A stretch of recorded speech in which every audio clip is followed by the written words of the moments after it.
This interview is with Captain Thomas G. Kelley on January 30th, 2004 in Boston, Massachusetts with Michelle Kelley, Director of Oral History for the Battleship Massachusetts, and I'd like to begin by asking you a few questions about your background.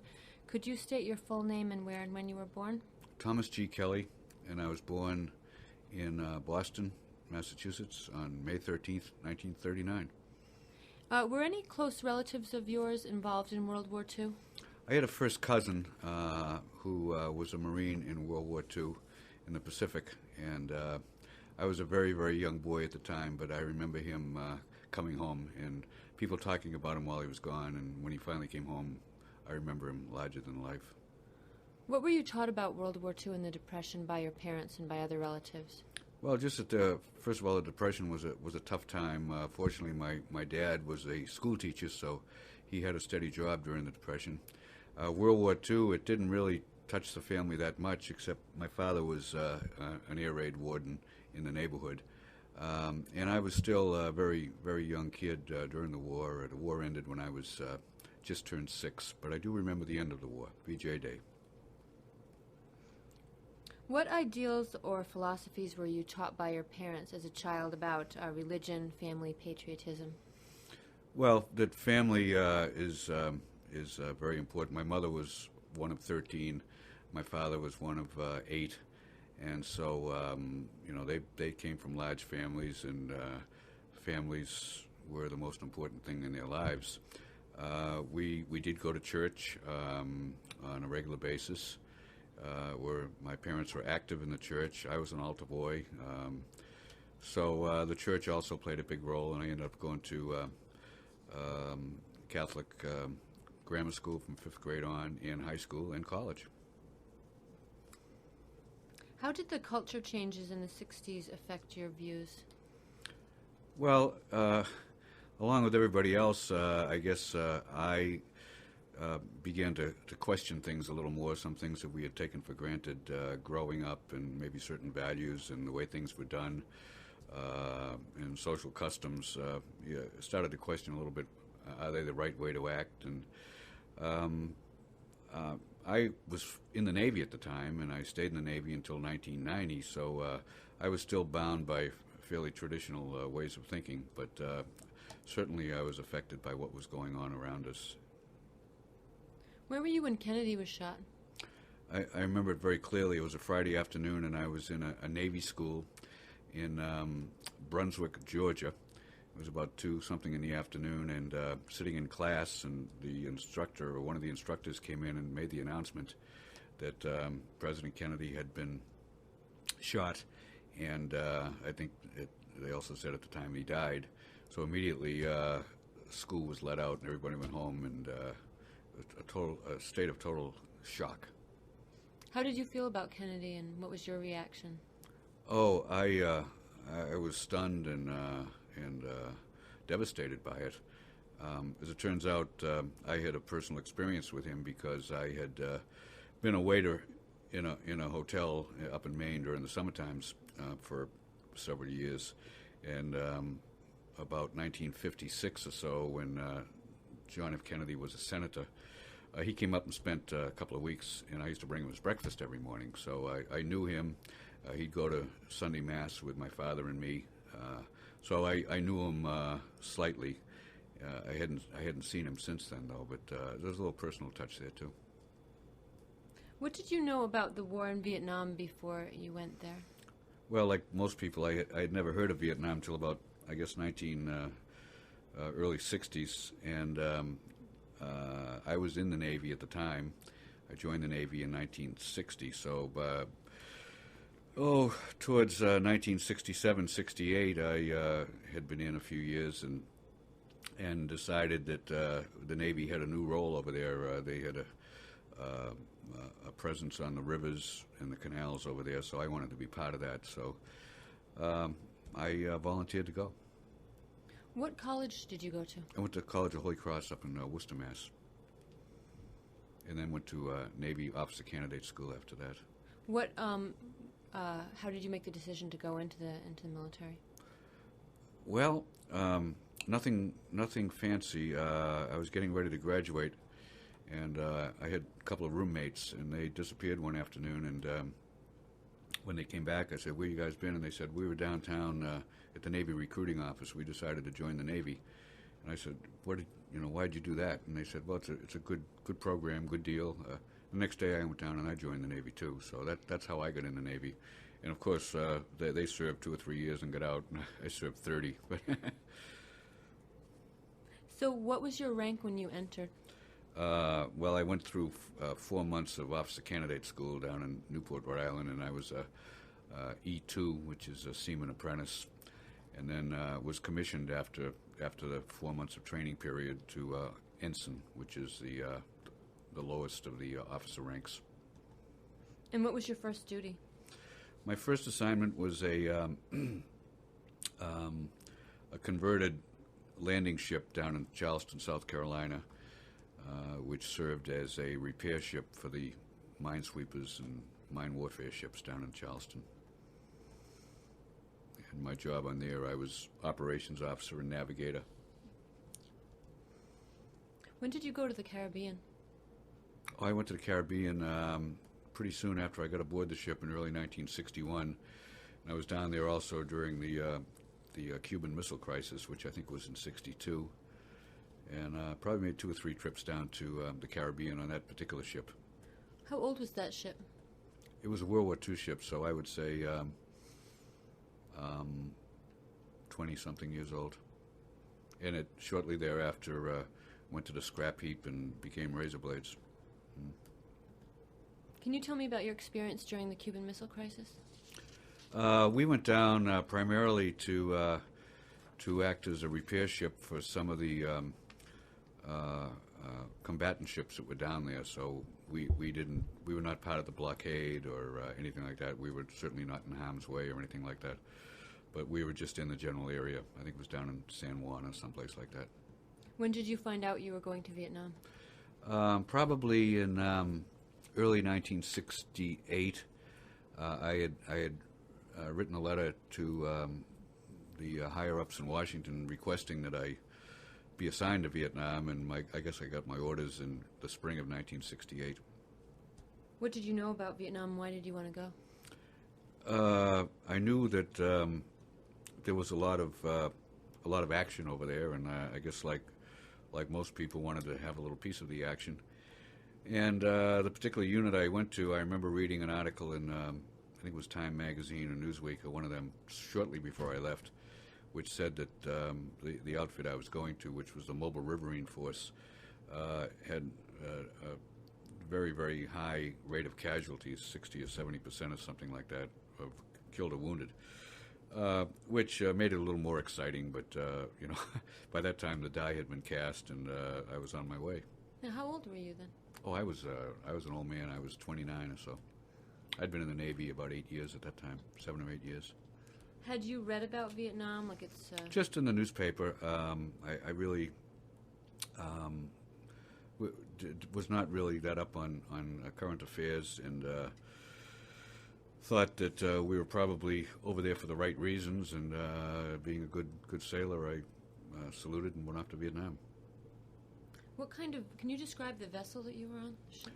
Over there, we had small landing craft, which were about 50 feet long, and they were configured to carry Army troops up and down the rivers and canals, drop them off, and provide fire support for them. And also, some of these small boats had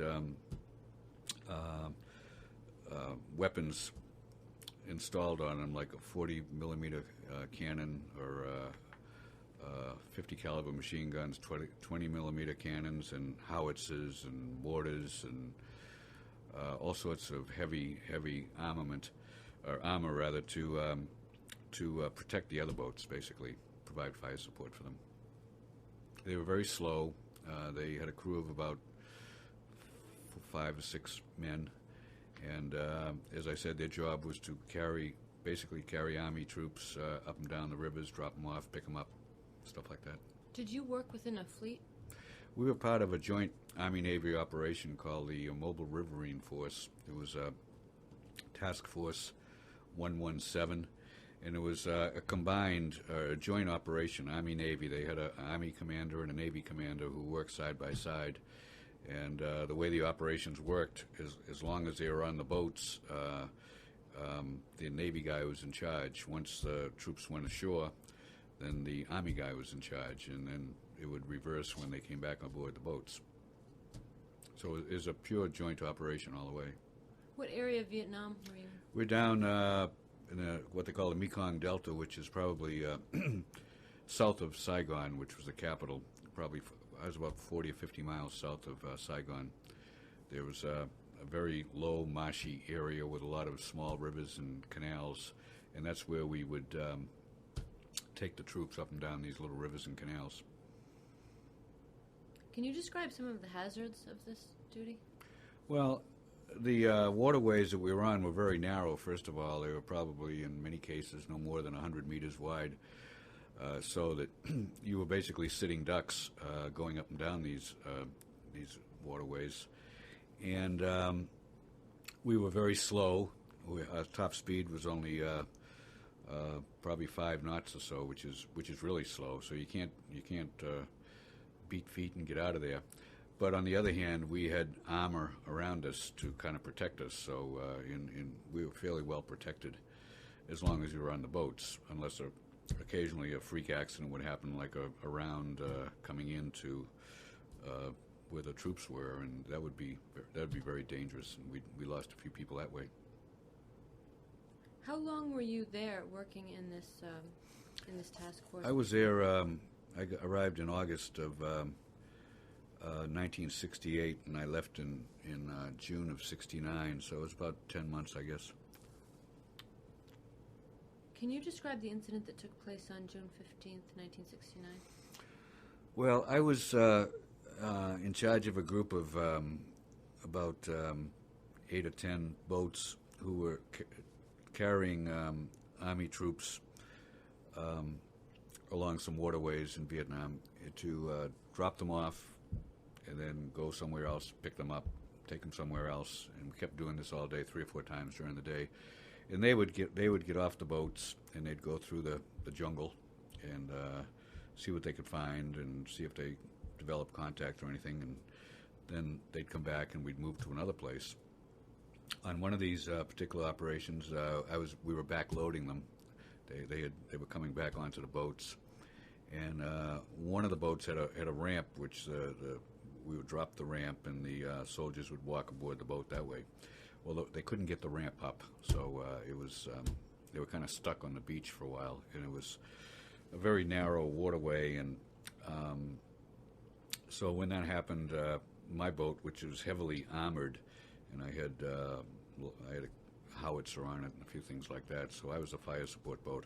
I went over and kind of performed a cordon around the boat that was on the beach.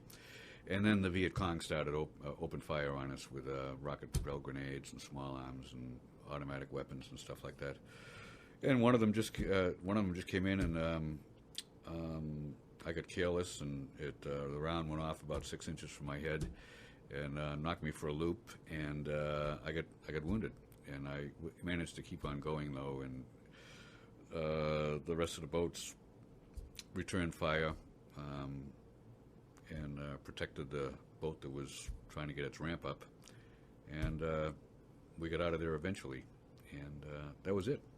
And once I got out to safe waters, a helicopter came and medevaced me out of there. In the meantime, one of my boats, a Navy corpsman, came alongside and jumped onto the boat right in the middle of the firefight, and really stabilized me and probably saved my life. Can you describe the injury that you sustained? I got hit in the head with shrapnel from a grenade, and lost a good bit of my skull and my right eye, but fortunately no brain damage or anything. So it was a pretty devastating injury, and I was unconscious for several weeks afterwards, but came out okay. Did you realize at the time how badly you had been injured?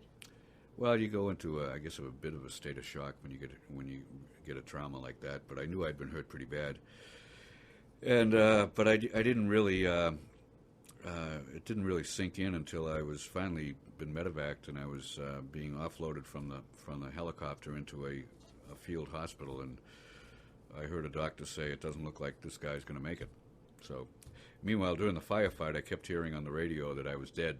People were saying I was dead, but I kept saying no, I'm not. So, I guess some people thought it was pretty bad, and it was a fairly serious injury.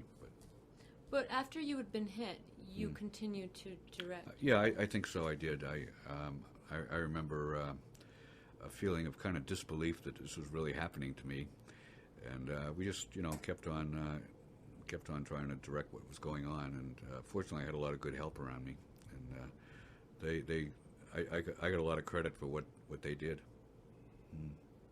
But I was the one in charge, so the credit goes to the one in charge, I guess. Do you remember the directions that you gave at all? What you were trying to do? I think so. To keep the boat where it was, to make sure that we stayed between where they were shooting from and the boat that was kind of helpless on the beach. I do remember that. And so, how did the other vessels survive? There were no other casualties, so we were very lucky. Mm-hmm. I think I was the only one really injured that day. How long were you giving directions before you lost Probably no consciousness? more than 30 minutes, and then the firefight was over. The boat on the beach got its ramp fixed and was able to take off, and we moved out to a little safer area, and then that's when the helicopter came in and took me off. Can you tell me about the other people that were with you at the time? What were they doing? Well, they were driving the boat, talking on the radio too, I suppose, shooting guns, weapons, howitzers, grenades, automatic weapons and stuff like that, just laying down a suppression fire.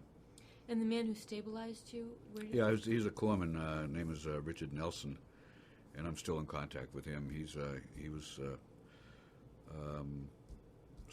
second-class petty officer, Navy hospital corpsman, lives down in Florida now. So he and I communicate quite often.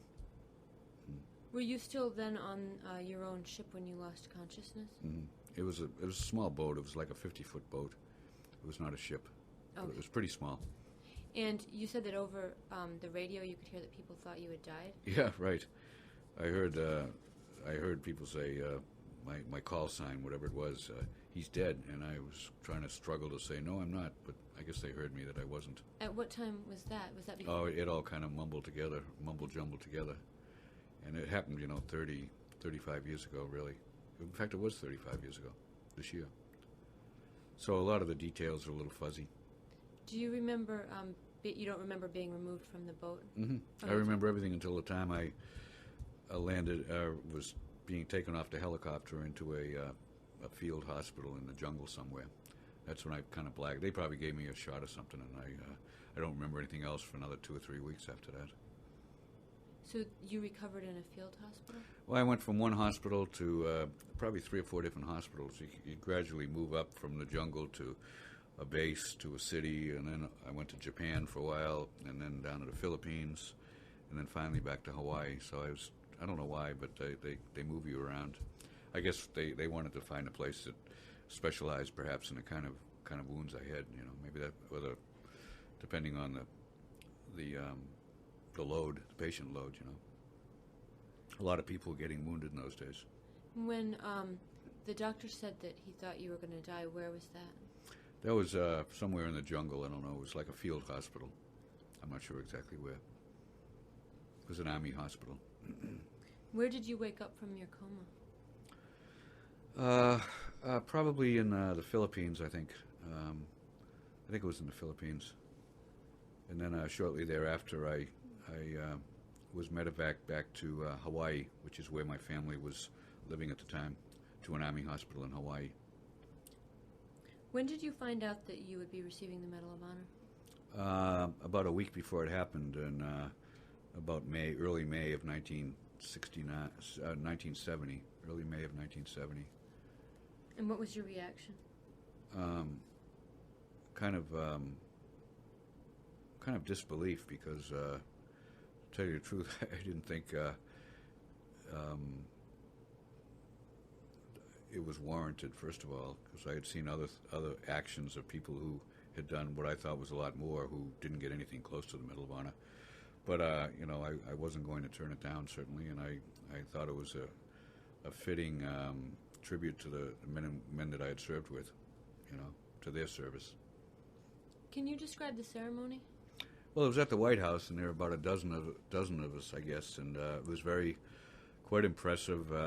My family was there, and we were driven in a limousine to the White House and up the driveway, and there were Marines and other soldiers and sailors and Marines standing there, coming to attention as we drove by, which was pretty impressive for a young lieutenant in the Navy.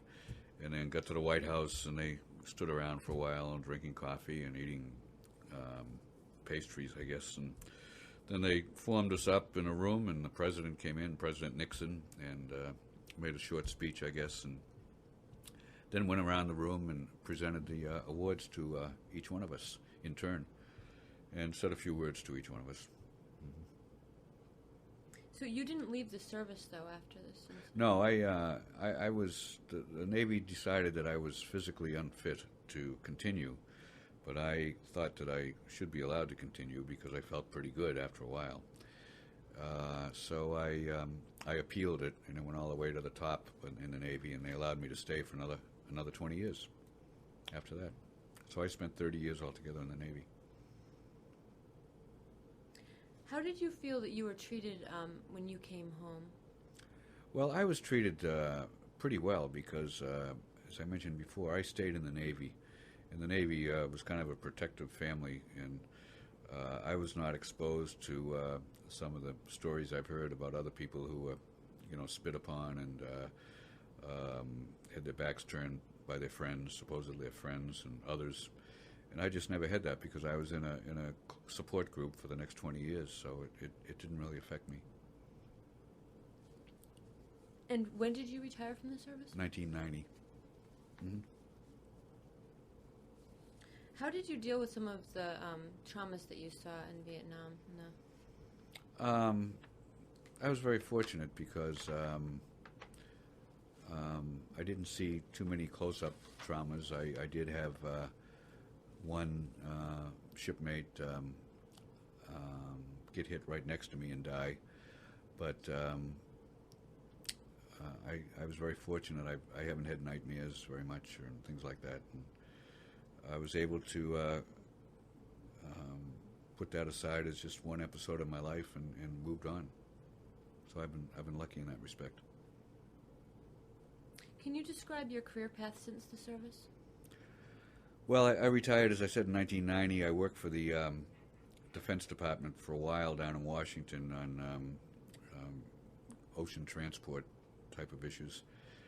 I worked for 2 or 3 years for them, and then I took a few years of doing nothing much except raising a grandchild, and then came back here in 1998 and went to work for the Department of Veteran Services in Massachusetts, which is where I'm from, and I've been here since the summer of 1998. You grew up in the Boston area? In Boston, yes. What schools did you attend as a child?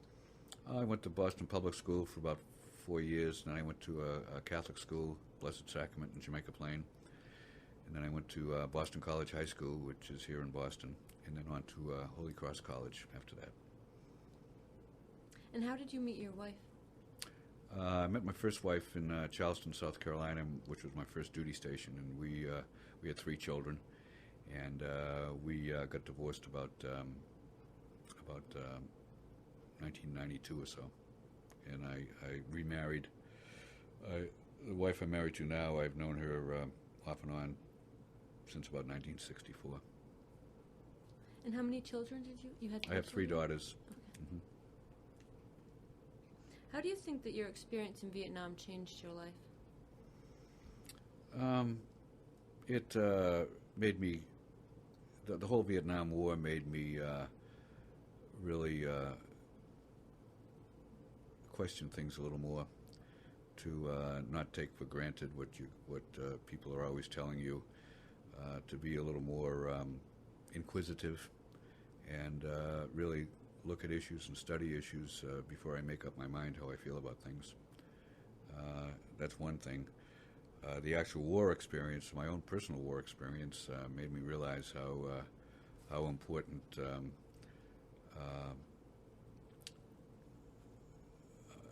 brothers in arms, how close they can get and how close they can stay.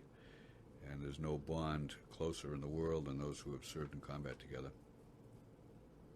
You said that the war makes you pause before you make up your mind about something. What aspects of the war? Well, I think I've done a lot of reading about the Vietnam War since I came back, and I realize now that young men and women were really thrown into the breach for no real reason, and I really blame our government for that. Are these things that you had any hint of at the time while you were in the war? Probably not. At the time, I was too busy, being a sailor, and really didn't have time to question. You don't question authority, certainly, and you salute and move on. How did your receiving the Medal of Honor change your life? Well, I probably opened some doors to meet some people that I probably wouldn't have met before. It brought me into the brotherhood of those who have received the Medal of Honor, which is really kind of a diverse group of people, and we're quite close, a lot of us. And it's probably given me an obligation to kind of act in a very responsible way all the time, because I'm kind of in the limelight a lot, and I have to remember that all the time, because as a recipient of the Medal of Honor, along with it goes a certain responsibility to uphold the traditions and the honor of the Medal of Honor. So, which isn't really hard to do, because fortunately I was brought up with a pretty good set of values, so it was just continuing them. What do you think? Do you remember at all what was driving you to continue on even though you had been injured? Oh, I think it's a matter of training. You train all the time in the military, so that the routine things are done automatically, and the extraordinary things you do instinctively. So you train to keep going, and most people do. What I did was not extraordinary at all. I would say 9 out of 10 young men or women who were in my situation would have done exactly what I did. You know, that's the way we're trained to act. What do you think about what has been going on in the world and with our country since September 11th? Well, I think it was certainly a wake-up call that a lot of people in the world don't like us very much, and I think there was a potential there to really bring us all together and to uphold, the moral values and democratic values and the civil liberty values which have made this country what it is. I think our initial reaction to 9/11 was really very positive, and I hope we can get back to that. Is there anything else you'd like to add? No, I think the battleship Massachusetts, every time you go aboard there, anybody goes aboard there, you think back of the men, in this case men who served on there, and they came from all walks of life, all kinds of backgrounds, all races, religions, etc., and they were all there serving a common purpose, and it's really what makes this Navy and this country so great, that they could all be focused on the same thing. And when you think about all the men who walked up that gangway, serving on the ship, it's kind of humbling, really. Well, thank you very much. Thanks.